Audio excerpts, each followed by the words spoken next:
আসসালামু আলাইকুম রহমতুল্লাহ। আজকে আমরা উপস্থিত হয়েছি আইসিটি চতুর্থ অধ্যায়ের কিছু গুরুত্বপূর্ণ প্রশ্ন নিয়ে। তোমরা এগুলোর থেকে যদি একটু ভালো করে দেখে যাও তো পরীক্ষায় 100% কমন পাওয়া আশাবাদী।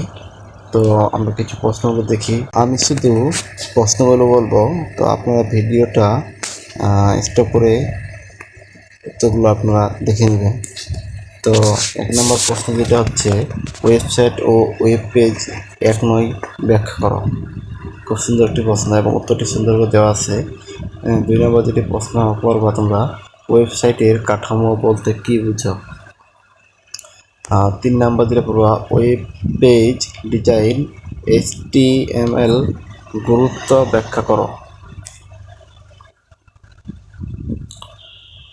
তারপর তোমরা পড়বা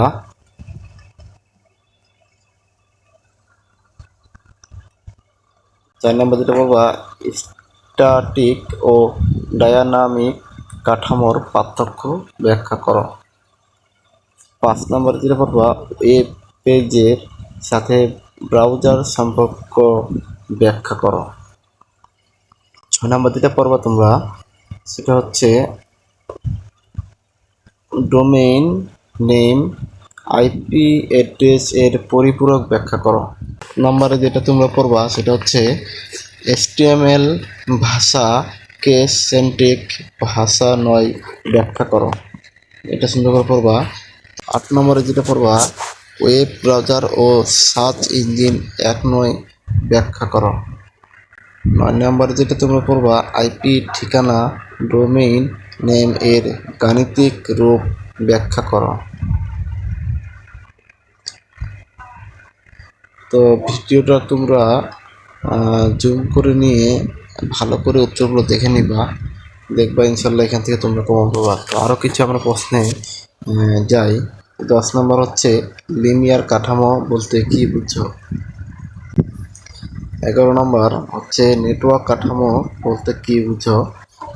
12 নম্বর, হাইব্রিড কাঠামো বলতে কি বুঝো? এগুলো অনেক গুরুত্বপূর্ণ প্রশ্ন। তো তোমরা ইনশাল্লাহ দেখি এখান থেকে কমন পাবা। তো যদি তোমাদের ভিডিওটি ভালো লাগে এবং তোমরা যদি চাও যে আমাদের কাছে 40টির বেশি এরকম প্রশ্ন রয়েছে, যদি তোমরা চাও তো আমাদেরকে কমেন্ট বক্সে জানিয়ে দিবে, আমরা ইনশাল্লাহ PDF আকারে আপনাদেরকে সুন্দর করে দিয়ে দেবো। তো আজকে এই পর্যন্তই, সঙ্গে থাকার জন্য ধন্যবাদ। আসসালামু আলাইকুম রহমতুল্লাহ।